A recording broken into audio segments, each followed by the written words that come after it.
Well, good morning, ladies and gentlemen. One more time, good morning.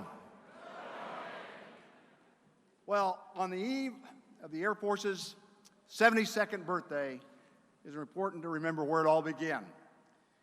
General Carl Spaatz served as the first Chief of Staff of the Air Force, appointed to the position on September 26, 1947, barely 1 week after our Air Force became a separate and independent service. Our Air Force today faces numerous challenges from adversaries around the globe, but our enemies continue to be met and defeated by the greatest Air Force in the world and the 685,000 active Guard, Reserve, and civilians that make up our Air Force family will not falter or fail because airmen share an unbreakable trust. As the Chief of Staff of the Air Force, our next speaker is the senior uniformed Air Force officer responsible for organizing, training, and equipping 1,685,000 active duty Guard, Reserve, and civilian forces serving in the United States and overseas. As a member of the Joint Chiefs of Staff, General Goldfein and other service chiefs function as military advisors to the Secretary of Defense, National Security Council, and our President. General Goldfein was commissioned from the Air Force Academy class of 1983. He has flown trainers, the F-16CD, F-117, MQ-9, and MC-12. He has commanded across multiple levels in the Air Force squadron, group, 2 wings, and was the Combined Forces Air Component Commander at Al Udeid Air Base, Qatar. He has left a legacy of superior leadership at Air Combat Command, USAFE, NATO, Iraq, Afghanistan, the Air Staff, and on the Joint Staff. I'd offer something else. 50 years since I held up my right hand, 40 years since I've been going to Air Force Association conventions and conferences. There's something special in the wind right now in our Air Force. And in my humble opinion, it's General Dave Fingers Goldfein and Don. Our nation is blessed by the incredible leadership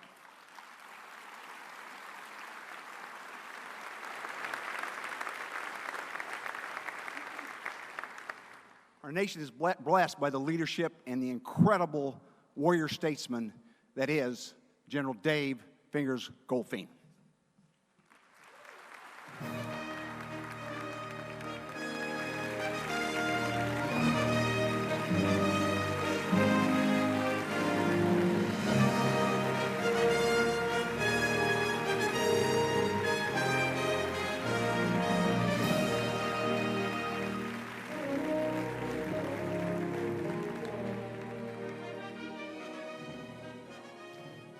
Well, good morning. Or as they say in cowboy country, howdy.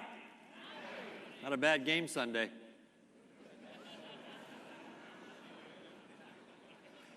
So 4 years ago, we sat down with AFA and we had 2 objectives. Number 1 was to turn this convention into the #1 professional development opportunity of the year for our Air Force.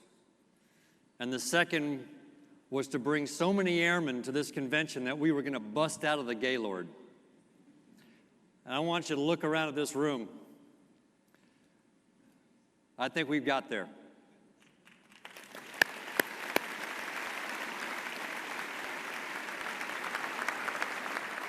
So let me start by recognizing just a few folks, and I want to start off with telling you, of all the blessings of being your 21st Chief of Staff, by far at the top is the fact that I get to do this job with my best friend, my teammate for life, my high school sweetheart, Dawn, who I met over 40 years ago.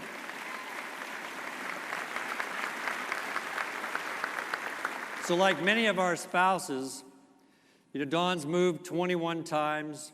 She sent her husband off to war 4 times. She sent her daughter off to war once. She's weathered a hurricane with a newborn and one on the way while her courageous husband was off saving airplanes. And she's had a rather unique experience of having the wing commander and a chaplain and an entire team show up at the middle of the night to tell her that her husband had been shot down in enemy territory and his condition was unknown. So Dawn represents, so many of our spouses who exhibit that really unique, special kind of courage when they endure the long hours, the hardships, the separations, and something I don't think we talk about enough, the loneliness that sometimes comes with our military service. So I want to ask all of our military spouses who are here, past and present, to please stand so we can offer you our thanks.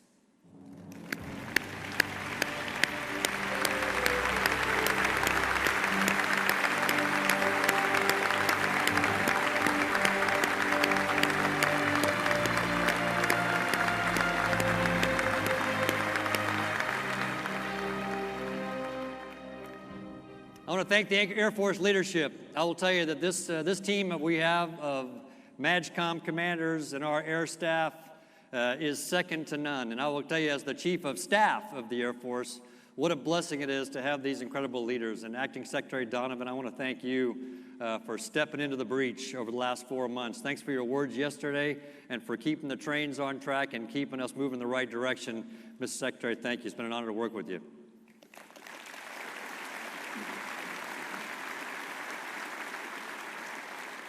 And we prepare now for, hopefully with a Senate vote, our next Secretary of the Air Force, Ambassador Barbara Barrett. And so, of course, for all the right reasons, the Senate takes very seriously, their oversight of the confirmation process. So I want to talk a little bit about Ambassador Barrett, but first I need us all to do something together. On the count of 3, we all have to say pending confirmation, right? Okay, so ready? 1, 2, 3. Pending confirmation. Okay, we have that on record. All right, so now let's talk a little bit about the background of our hopefully soon-to-be Secretary of the Air Force. She's an instrument-rated pilot. She's a trained astronaut who is a backup cosmonaut for a Russian space mission. She's a Fortune 500 industry leader, ×2. She's a lawyer who worked and clerked with Justice Sandra Day O'Connor. She was the former chair of our aerospace corporations, our federally funded research and development center. She was the former deputy administrator of the FAA, so she knows a little bit about international and national airspace. And she's the former ambassador to Finland. So ladies and gentlemen, here's what I'll tell you. We won the lottery again. And we can't wait to welcome her to our Air Force. So I also want to talk a little bit about my wingman in this journey, Chief Wright. So it's September, and it won't be long before it'll be the holiday season. And I don't know if you know about this, but the Chief's face actually looks really good on top of a Christmas tree.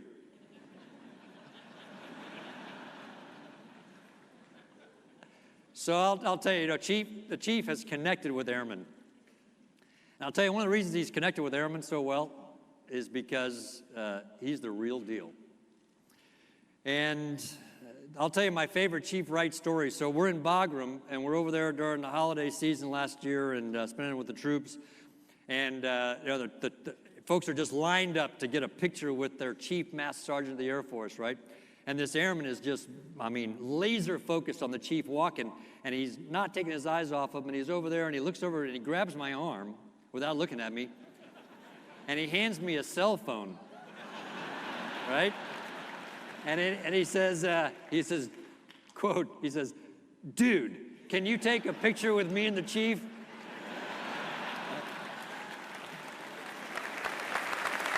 Yeah.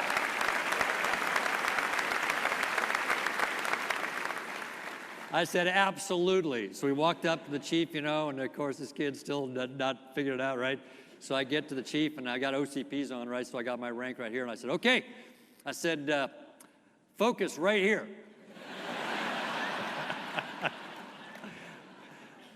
That was the best picture we've ever taken.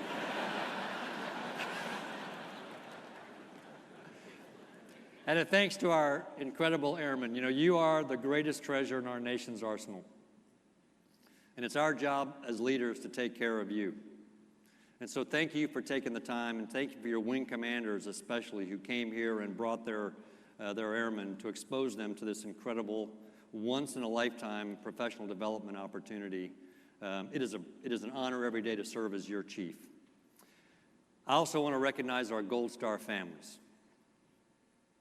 You know, I had the most incredible conversation with a Gold Star mom not long ago, and she says, hey, Chief, you know, here's my biggest fear.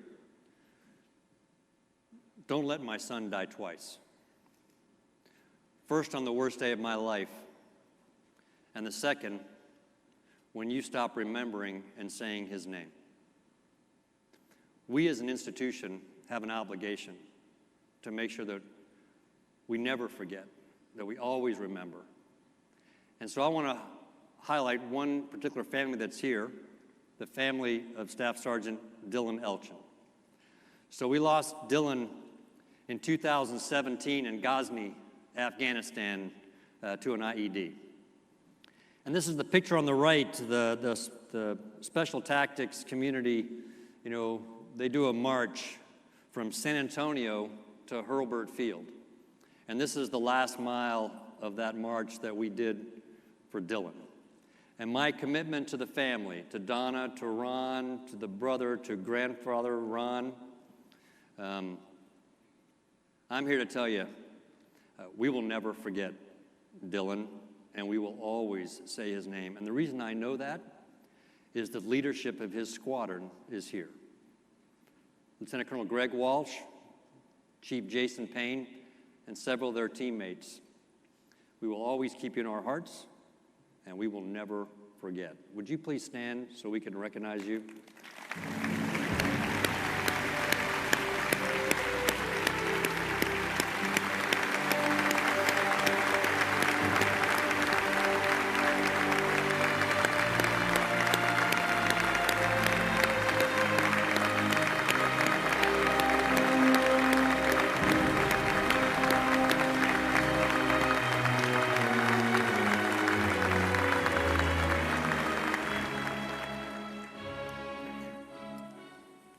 So I'm the 21st Chief of Staff, and I can stand on this stage and look at you in the eye without blinking and tell you with absolute confidence that if we go to war today, with the Air Force that we have today, I'm 100% confident that we are going to be able to win.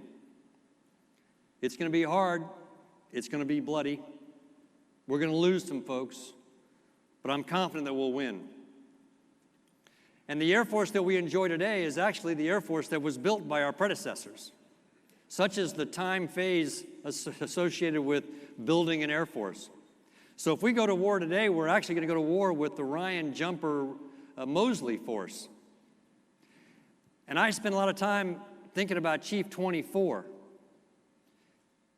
Chief 24 just made Brigadier General on the usual timeline. And Chief 24 is going to go to war in 2030 with the force that Goldfein built. That's what we're going to talk about today.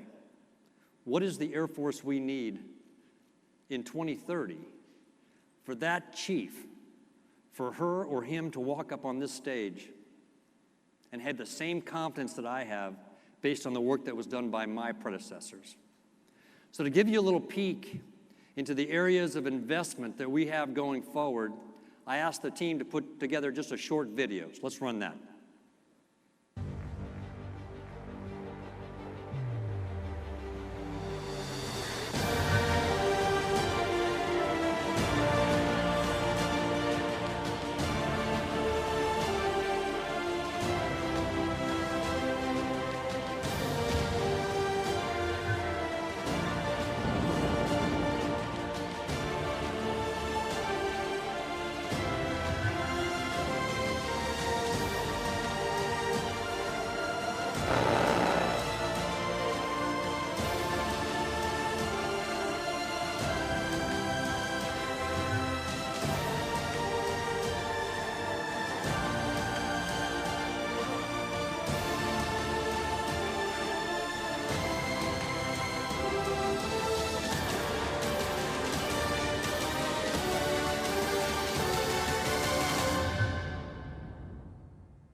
So that's a peek into where we're going.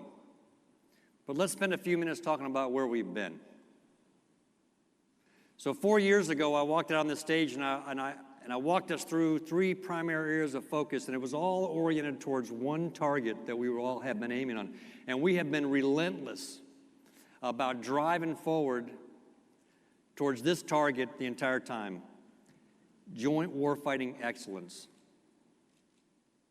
How do we ensure that we provide what the nation needs, that we arm the Secretary of State and our diplomats to go into every negotiation to negotiate a better peace from a position of strength?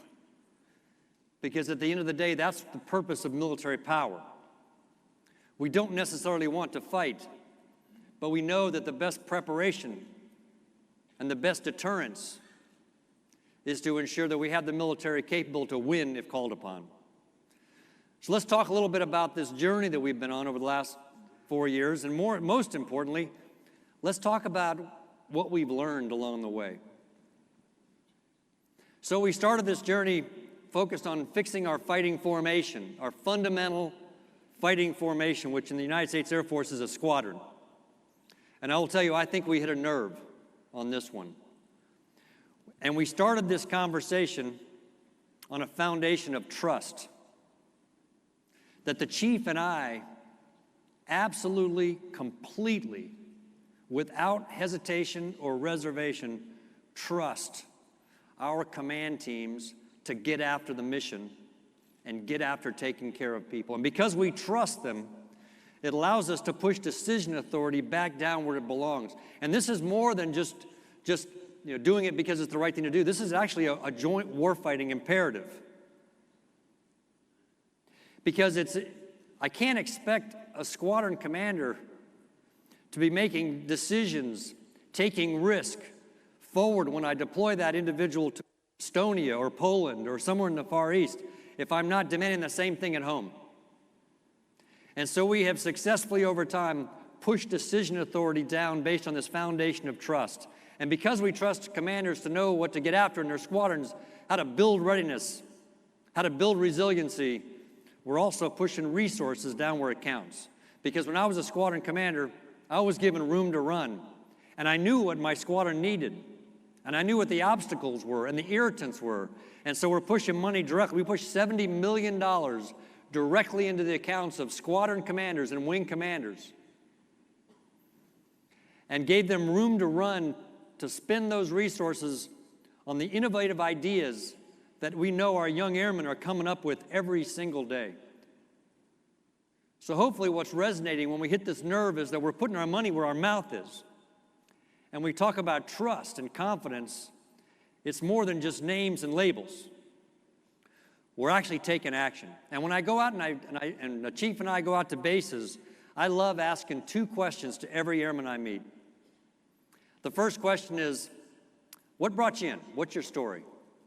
And I love hearing the story of patriotism, of I just wanted to get out of this little small hometown of mine. You know, I was in college and I just didn't have, there's all the stories that we know of why folks joined and crossed over into Big Blue. And then the second question is I'm talking through with them on, what their squadron is, where they are, where they're working. I ask them the question, so hey, tell me, what does it mean to be a bulldog? Or a tiger? Or a cougar? Or whatever other carnivorous animal is your mascot? Now I want you to note that I didn't ask, what do you do in your squadron? And I didn't ask, what do you do it with in your squadron? This is not about whether you and your squadron strap on a keyboard, a ground control station, a missile launch facility, a cockpit, you name it, right? Because what I've found is that the culture and the morale of the squadron is not based on what that squadron straps on. I'm asking them the question, what does it mean to be a bulldog? And what I'm hoping to hear from that airman is, sir, I'm part of something really special, a high-powered team. And the airmen to my right and to my left are the most incredible people on the planet. And the reason I joined actually plays out the value proposition of why I joined the Air Force, actually, I feel valued in my organization, and I'm led by an inspirational, courageous, and caring leader. That's, of course, what we all want to hear. And we want to hear that the culture of that organization in the Bulldogs is a culture where the right thing is easy and the wrong thing is just really hard. Because this is part of who we are as airmen. 6 weeks after a squadron commander takes the flag of that organization, you can hack the clock. That squadron will have the culture of that command team. It's the nature of who we are. And that command team consists of a commander, a senior NCO, and a volunteer lead spouse. And what we need to do as an organization is make sure that the org chart of the United States Air Force continues to evolve so that the chief and I and the secretary at the bottom and squadron commanders at the top and the rest of us all exist to make sure they have what they need to get the job done. We have got to keep the throttles up on this. And I would say of all the things that we started, focused on joint warfighting excellence, selecting and developing inspirational, courageous, and caring commanders and command teams is perhaps the most important journey that we've begun, and we have got to keep the throttles parked at full military power. Joint leader development, what have we learned?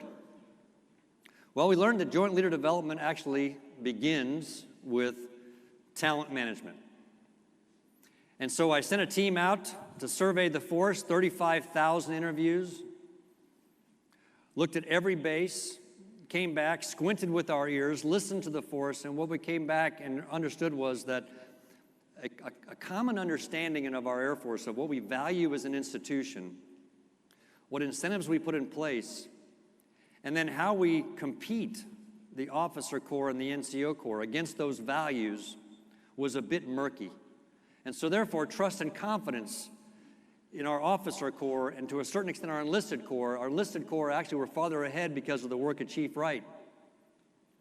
But in our officer corps, we determined that we have to overhaul our talent management system. And our objective is to find the sweet spot between art and science. Science is the machine of personnel management. It's the Air Force Personnel Center, it's the boards, it's the OPRs, the PRFs, it's the assignment system that we have in place, right? And you actually have to have a machine to be able to do what we need to do in an organization as large as we are. But you also have to have art. And art is commanders and their civilian equivalents identifying the talent in their organization and being able to influence the development of that officer against what we value as an institution so that we are promoting our best and our brightest to do the nation's business in the service that has the most diverse portfolio. I mean, we do leaflets to nukes. And we operate from 100 feet below the surface to the outer reaches of space. And we're involved in every military mission, either in a supporting or a supported role. And so how do we develop the talent we need for the future? And so as we began this discussion, there was also some folks who were pretty passionate about that. We started doing some writing. And one of them was Colonel Jason Lamb.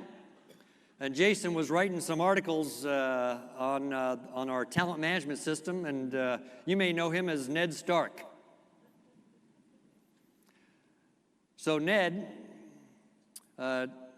laid out some really thoughtful pieces on, hey, how do we do this business of talent management?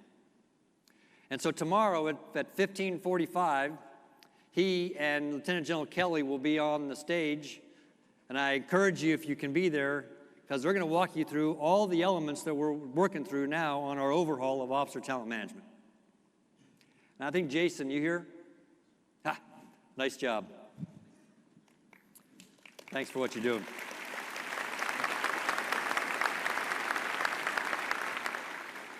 And if we get this right, this conversation will begin with what we value as an institution. And everything we do will be mapped to that. Let me tell you what we value. In the Officer Corps, and I think this also applies to our NCO Corps, we value, number one, how well do you accomplish the mission that you have been assigned? Number two, how well do you lead the airmen entrusted to your care? Number three, how well do you manage the resources required to do your mission? And number four, how well have you individually improved your unit during the rating period? That's it. Those are the four core competencies that is going to drive everything we do in officer talent management. And those four core competencies ride on a foundation of impeccable character.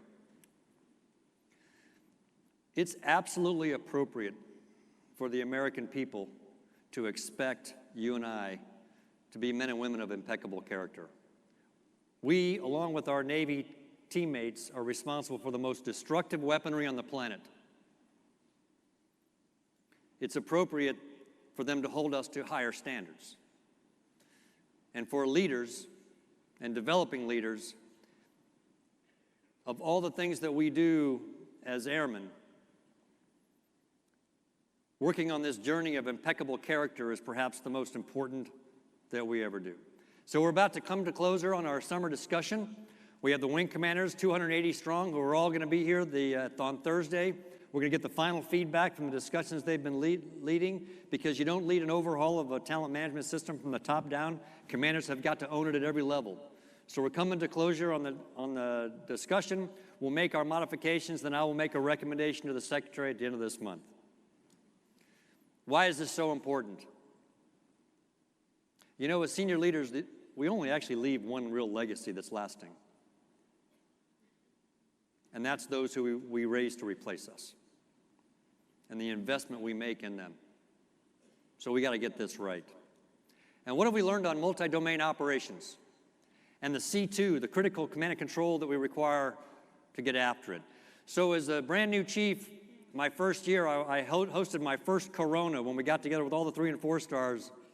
And I looked out at the table and I looked and I said, okay, who is my integrator?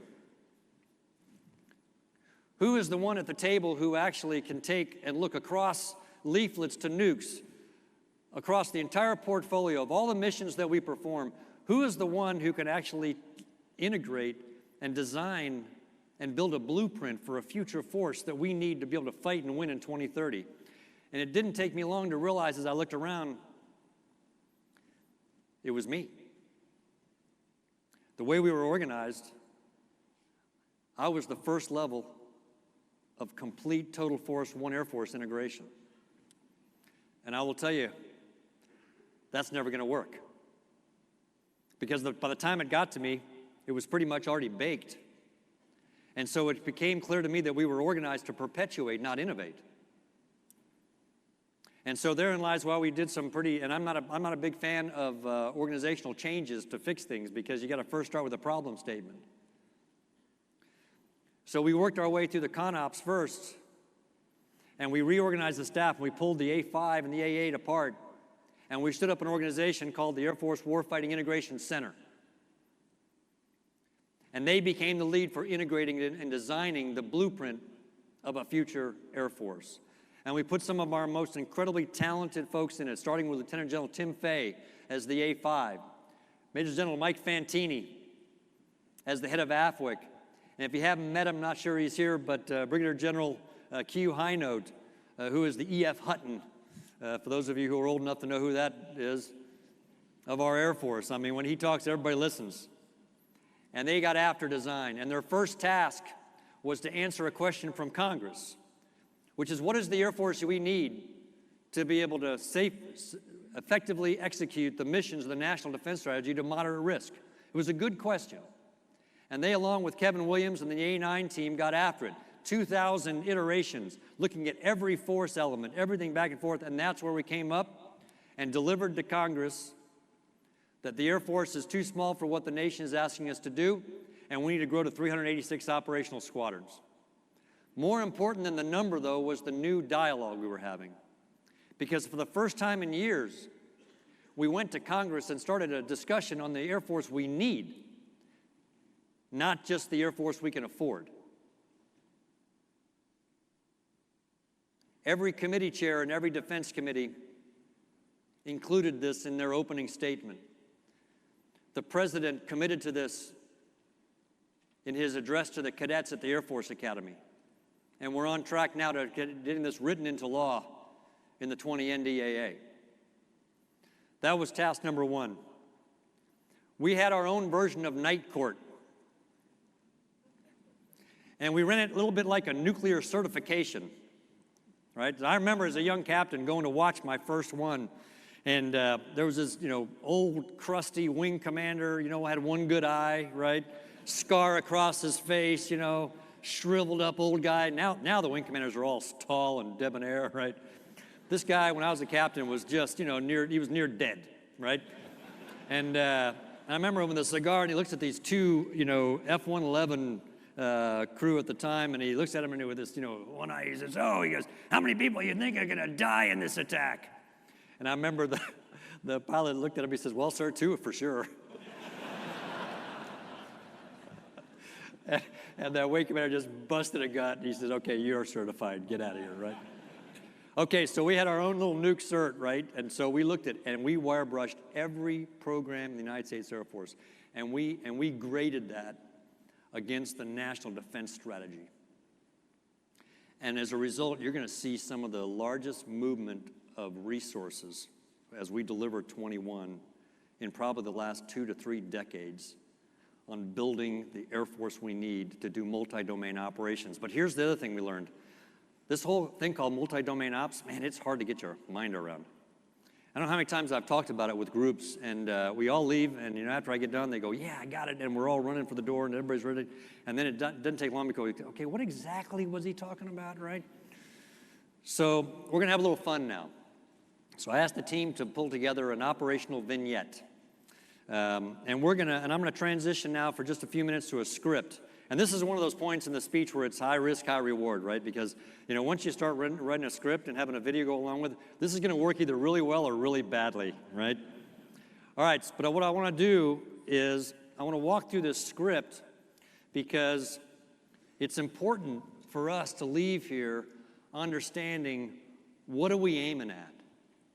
What's different? What's new when we talk about multi-domain operations? So let's party. So multi-domain operations. This isn't just about the domains you see building in the video here, land, sea, air, space, cyber, and undersea.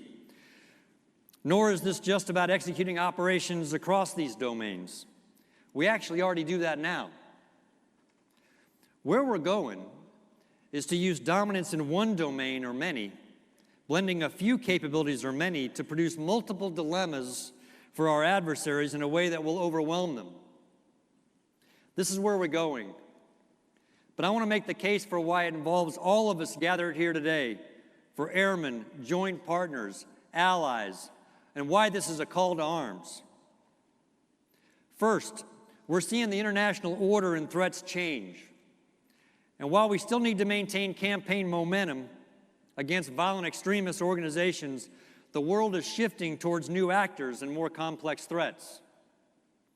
As we heard yesterday, state competition has returned, and it's taking on non-traditional forms such as malign influence in the information environment and little green men acting as proxies. Second, within this complexity, the future of our economic, information, and security interests are becoming increasingly intertwined. And third, we're all wrestling with the accelerating advance of technology, a fact that introduces both new challenges and new opportunities. So we're all investing in a wide array of technologies which will play key roles in how we advance our combat lethality. But modernization is not strictly defined by hardware. It requires changes in the way we organize, train, develop, and then employ forces. Victory in future combat will depend less on individual capabilities and more on the integrated strengths of a connected network available for coalition leaders to employ, And as the air component commanders of the world, the CFACs, we are uniquely positioned to integrate domains and capabilities, and we're often the ones tasked to pull it all together. An integrated and collaborative approach is central to unleashing the potential of multi-domain operations. So let's pick up the story there. So what's new? As I said, our platforms today already work cross-domain. We have weapons and aircraft that are guided by space, and ground units that are networked to air platforms. What I'm talking about is a fully networked force, where each platform, sensors, and operators are connected, not by point-to-point circuits, but in a mesh network that is highly resilient and self-healing. And they're not just connected either.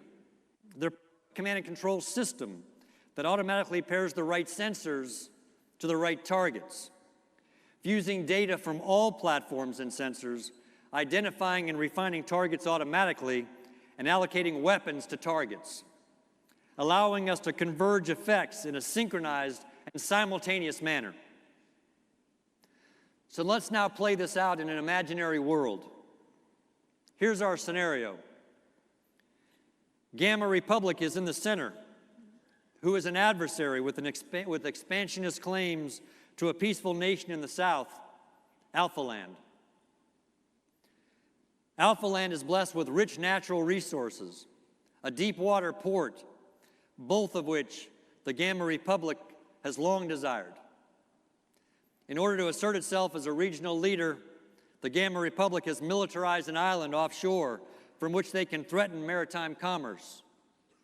And they've also placed integrated air defense systems on the border of Alpha Land to challenge access.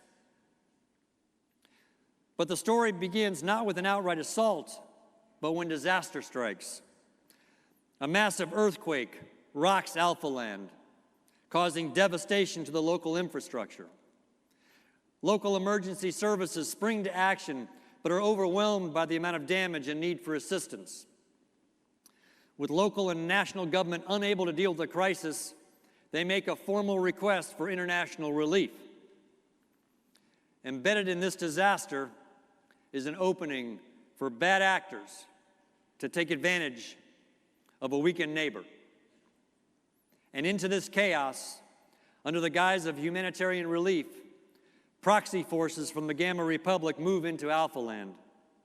Misinformation is spread about threats to those with Gamma Land cultural ties. And under this pretext, conventional Gamma Land units, shown as red stick figures, invade Alpha Land. And after the invasion, they lay claim to critical resources, ports, airports, and land, resulting in the displacement of over 10,000 civilians who become refugees, flooding into neighboring Beta Land. There's an international outcry, and a military coalition is formed to retake Alpha Land. So here's the first set of simultaneous military activity that you'll see. Multi-domain operations, designed and choreographed to overwhelm the adversary with multiple dilemmas. It's orchestrated simultaneous maneuver with air, land, sea, space, and cyber forces. First, U.S. and coalition assets employ space and underwater sensors to track Gamma submarines and surface vessel positions. Adversary positions are detected and communicated system to system. Weapon and target pairing assignments are done automatically, using machine-to-machine communications and artificial intelligence. And those weapon target pairs are assigned, allocated, and approved by the Joint Task Force commander. Let's start with the underwater fight. As airmen, we're used to seeing the world through a heads-up display, so I asked the team for a periscope view. Turns out, it's not all that different. And the point is, as airmen, every one of us need to understand how to integrate naval capabilities if we're to design and lead joint campaigns.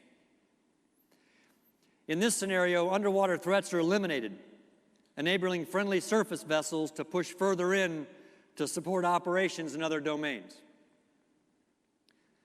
Simultaneously, an unmanned airborne system, or RPA,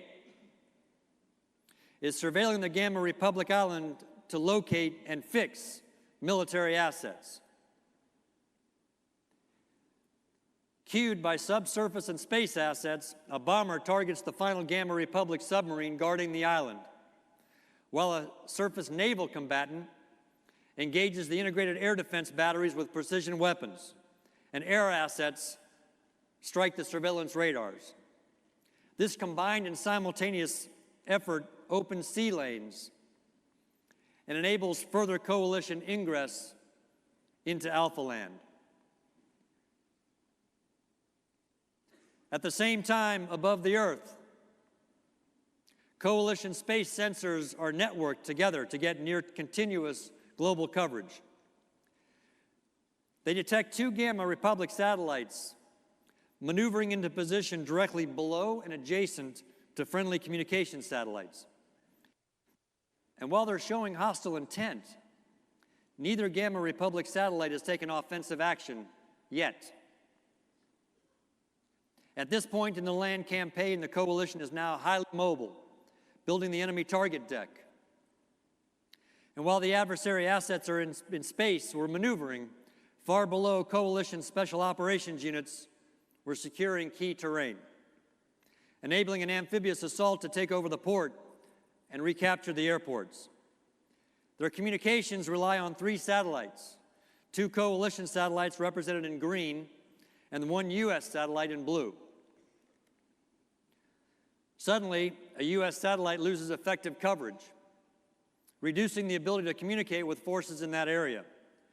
Jamming is suspected but not certain. The fog and friction of war continues. Once jamming is identified, an alert goes out on the command net for all sensors available to detect and geolocate the jamming source. The coalition works to identify the source of interference by monitoring threats in the cyber domain as well.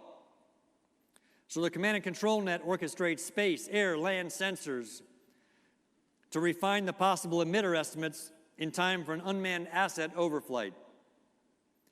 The system cues a UAV that has a sensor which provides a positive ID.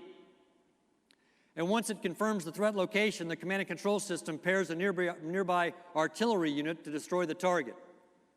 Air, land, sea, cyber operations occurring simultaneously to achieve objectives. However, the U.S. and coalition satellites remain jammed. The multi-domain fight continues. The on-orbit systems we saw earlier, perched next to our satellites, are now suspected as the source of the interference. To eliminate that threat, a further multi-domain response is planned and executed. Let's see how this operation unfolds. Our primary target is the optical sensing station, which is distributed by the red icons at the top left of the Gamma Republic. This is their primary source for surveilling space activity and controlling satellites. So the net is enabled, allowing assets to communicate, fusing sensor data and allowing shooters to act with initiative. Here we see the strike packages ingressing Gamma Republic, eliminating targets of opportunity, a SAM site, an enemy convoy identified by the friendly soft element. And they continue their drive to the target area, conducting a simultaneous strike on the fixed satellite control targets. So networked multi-domain sensors matched with 5th generation air power fundamentally changes our posture in space. With Gamma's ground-based space sensors severely damaged and their satellite command and control center destroyed, our coalition and U.S. systems are then able to execute a synchronized maneuver to evade these on-orbit jammers without being followed. And after that maneuver, we're able to restore communications back to the ground forces engaged in the fight and allow a fully networked force to continue their campaign in the Gamma Republic. Multi-domain operations, using dominance in one domain or many, blending a few capabilities or many to produce multiple dilemmas for our adversaries. While the nature of warfare remains constant, the character of warfare is changing. And if you're an airman who's passionate about coalition warfighting, designing and leading joint campaigns, and the increasingly important role of air and space superiority, it's a great time to be a member of our nation's armed forces.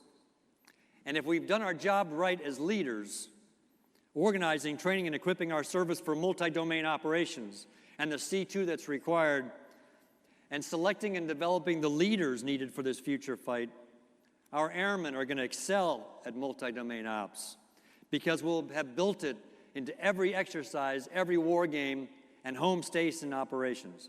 And maybe, just maybe, our adversaries will pause long enough to question whether they can accomplish their political objectives by taking us on. Maybe, just maybe, what I've described redefines deterrence in the 21st century. So now let's talk about where we're headed. We've been building on a foundation for the Air Force we need to be able to do what I just described for the last 3 years. In 2018, the first year in many that we actually received full funding, and our thanks to Congress and the staffers that are here for that, we were able to successfully stop the bleeding because we had been in a downward spiral for years.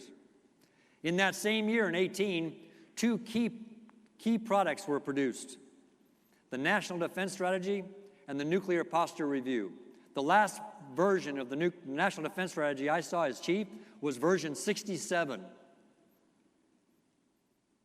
Such is the nature of the inclusive way that Secretary Mattis brought on that signature document. In 19, we actually this year have begun our recovery with the second year of full funding. And in 19, this last year, we took on two really important debates. The first was the shift from a platform-centric approach to battle management to a network-centric approach to advanced battle management. This, ladies and gentlemen, was much bigger than Joint Stars. This is about the future of joint warfighting in a networked digital age. And we began our transition in space to a defendable architecture as we canceled SBIRS 7 and 8 and moved to the next generation of infrared satellite technology. And in 20, the budget that is currently coming to closure is actually the first budget that has complete National Defense Strategy alignment, because it produced in 18, and you always plan 2 years out. So the 20 budget that's on the Hill now has complete and total alignment with the National Defense Strategy.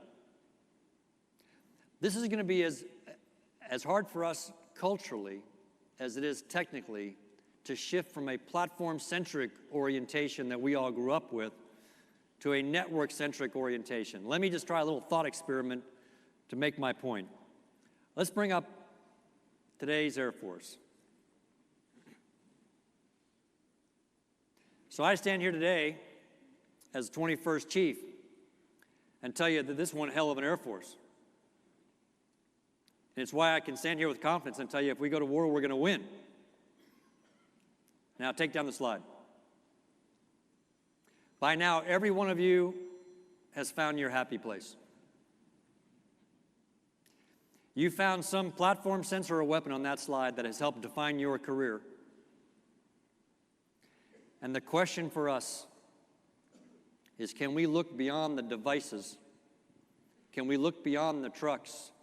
Can we look beyond the platforms and actually focus on the highway we need to build for the future? Next slide.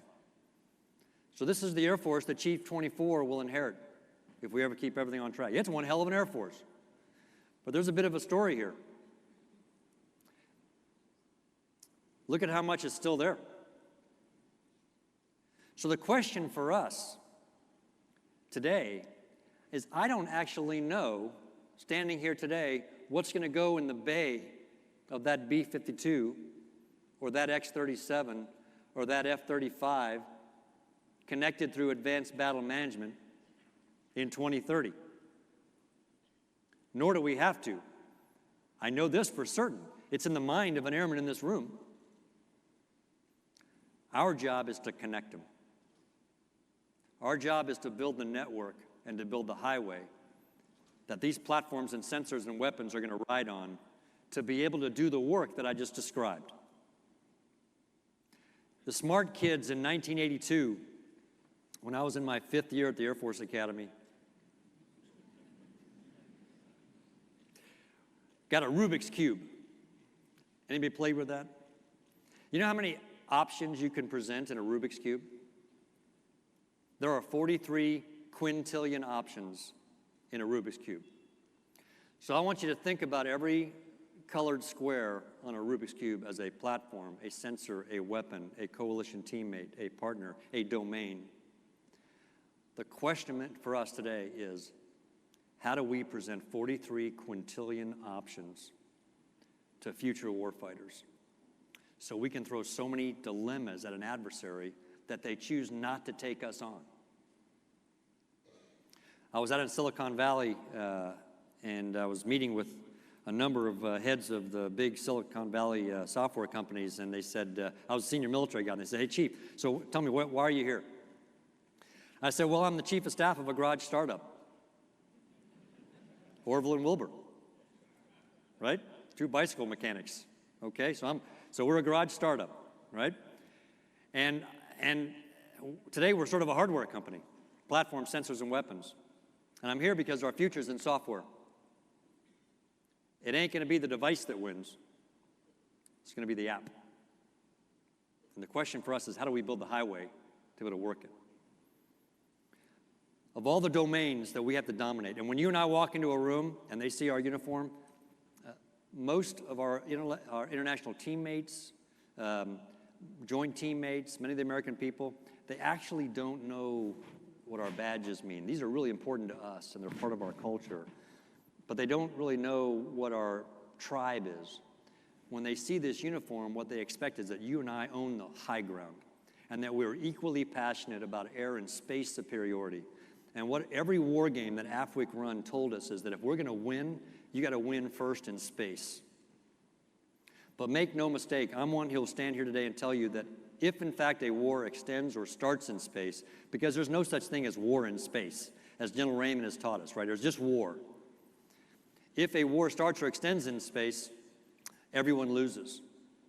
I don't see any winners in any scenario that comes out of that engagement. But we have to understand the math equation of deterrence, which hasn't changed in all these years. It's capability times will, as seen in the eyes and the heart of your adversary. And so if we don't want a war to extend or start in space, we have to be capable, and our adversaries have to believe that we're capable of winning it. And ladies and gentlemen, that is our job. And it's also our job to bring on this new service that I will tell you, I am really excited about. And I'll tell you why. The President has actually given us a gift. As the service that's passionate about air and space superiority, here's the gift. It wasn't before his speech, I as chief could not stand on a stage and say the word space and warfighting in the same sentence. It's prohibited. Prohibited from talking about it, prohibited from planning about it, and when the President stated openly that space is a warfighting domain and we have to dominate that domain just like we do in every other domain, it opened the aperture for us to talk about what we as a service have been passionate about for years. And we have 3 tasks ahead of us. We got to defend what we have because it's going to be there for a while and we all depend on it. And while we're defending what we have, we got to transition to a defendable architecture. And we are moving out to do that. At the same time, we have to build this force.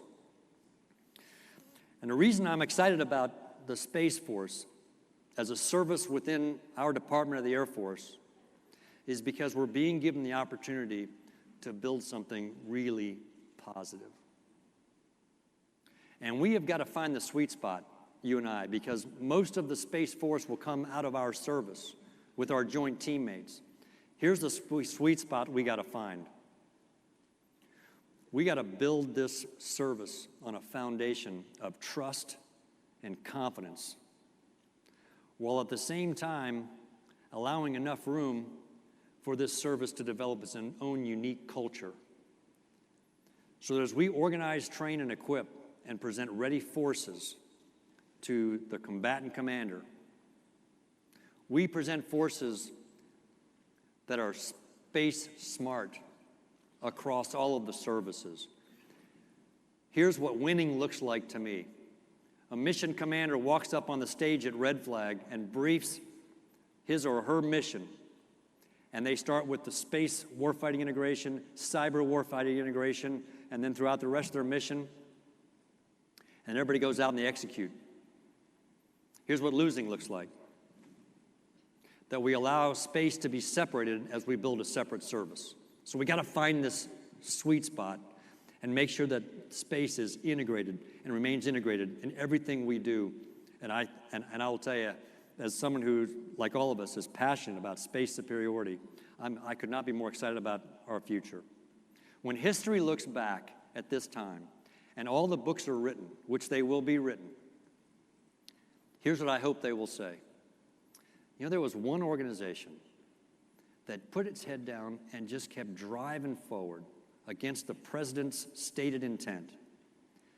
They had the analytical rigor behind their recommendations. They didn't get pulled to the right or to the left. They just stayed true to the business of joint warfighting, and they advanced the ball in a mature, thoughtful, and humble way. And that organization was the United States Air Force. That's the opportunity that we have on the table. Our third area of investment is how to project combat power. And that starts with our nuclear enterprise. And none of us can walk out of here today without reminding ourselves yet again, that's job one. Nuclear power underwrites every military mission on the planet and every diplomacy that our Secretary of State and our diplomats engaged in. And on our worst day as a nation, our job is to get the commander-in-chief where he needs to be, when he needs to be there, and make sure that he is connected to forces in the field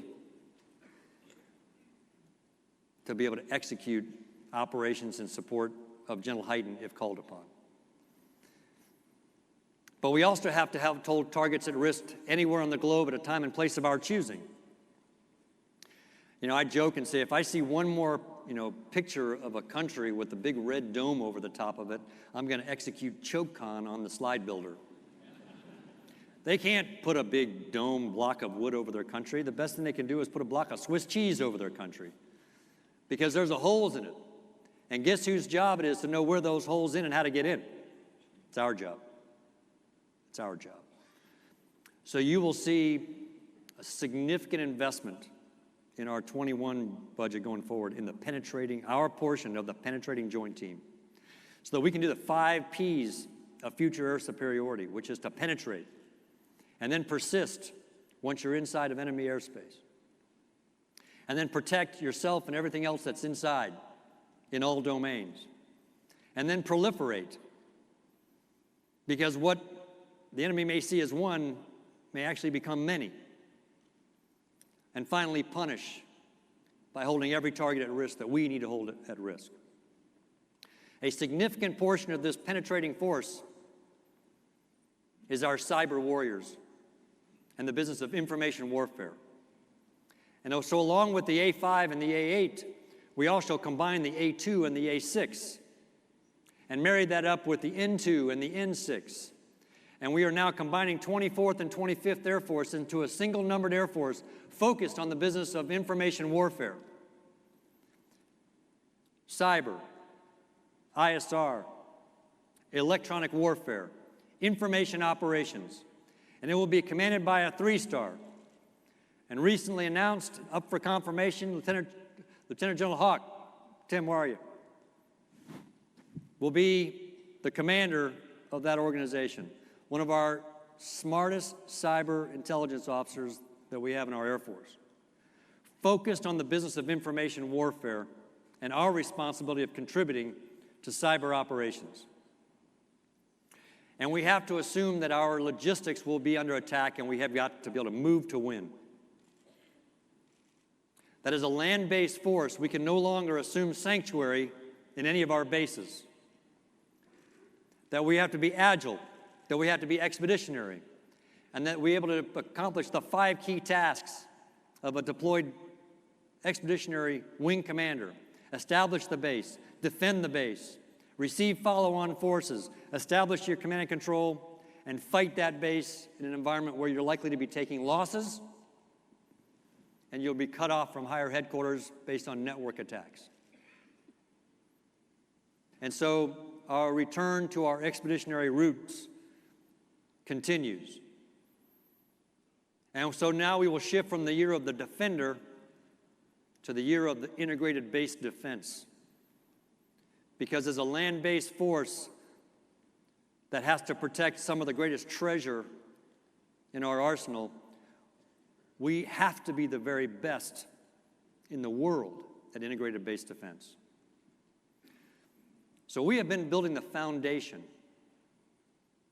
for this Air Force over the last 3 years. So I asked you a question earlier. I said, what does it mean to be a bulldog? What does it mean to be, a cougar? Let me shift that a little bit and ask you a different question. What do we think it means to be an airman?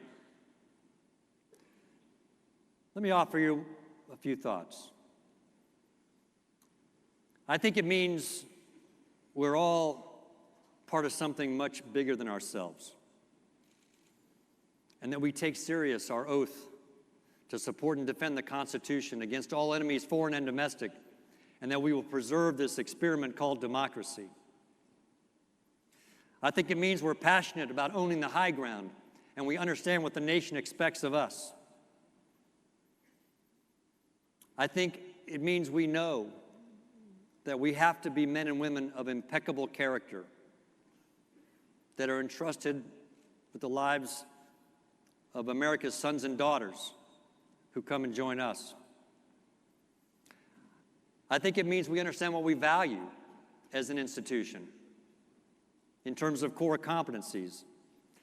I think it means we understand that leadership is actually a gift that's given to us, privileged to lead by those who follow. And we have to re-earn that gift every single day. And I think it means we remember. We never forget those who've gone before, like Ollie Crawford and Charles McGee and Whit Peters and Dylan Elchin and Dick Cole. So most everyone in this room has a favorite song. I'll tell you my favorite song. It's called We Remember. And if you've ever been to a Heritage Flight demo, you've heard it sung. So here's the story of that song. The lead singer for a band called Little Texas, Mr. Dwayne O'Brien, in our 50th anniversary, wrote this song and offered it to the Air Force. It then became our signature song in the United States Air Force. And it's played at every event. And as Dwayne shared with me, he wrote it because he's passionate about not only our Air Force, but the airmen. And so I want to close out today, and it's my distinct honor to introduce to you Mr. Dwayne O'Brien, who is going to sing that song for all of us. We remember.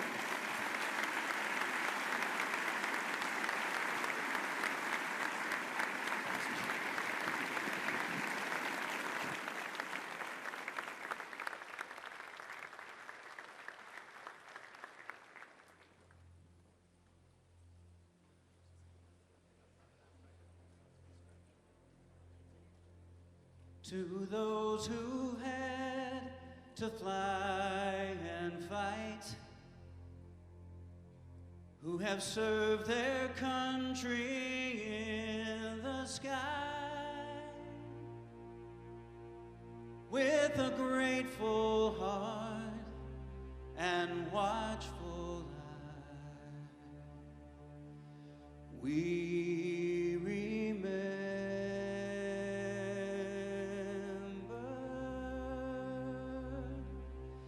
And may the faithful called machines,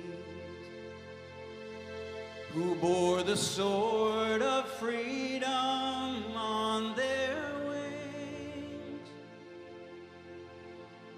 give the honor such a burden brings when we remember.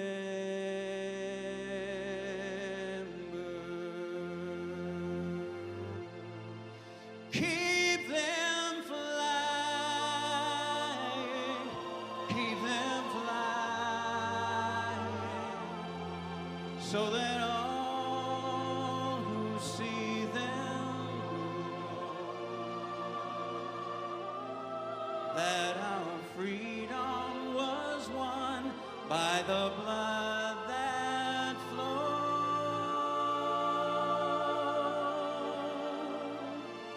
And remember,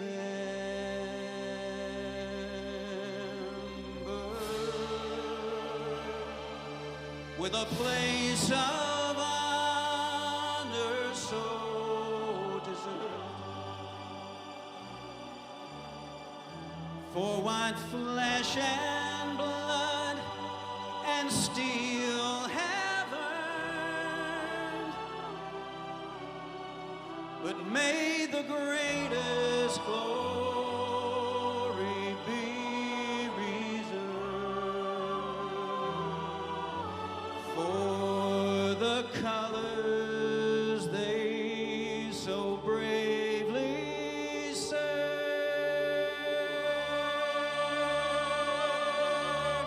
Keep them flying, keep them flying,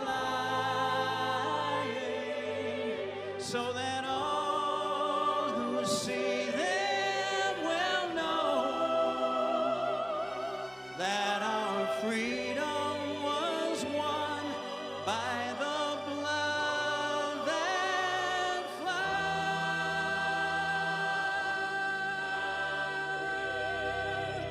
And we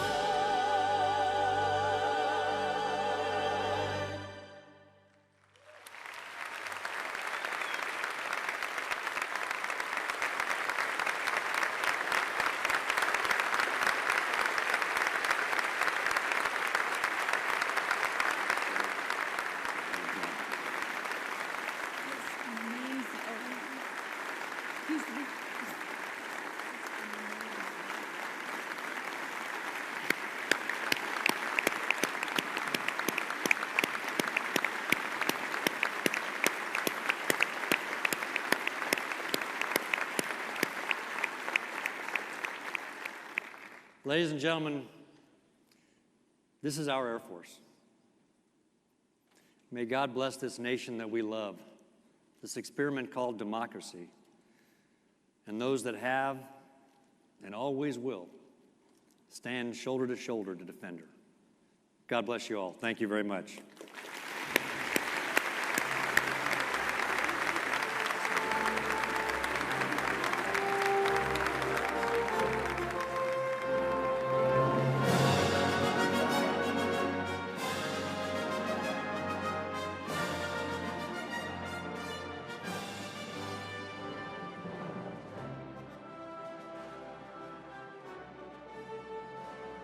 Ladies and gentlemen, thank you for joining us for the Chief of Staff update. We will reconvene at 1:15 p.m. Please enjoy your lunch.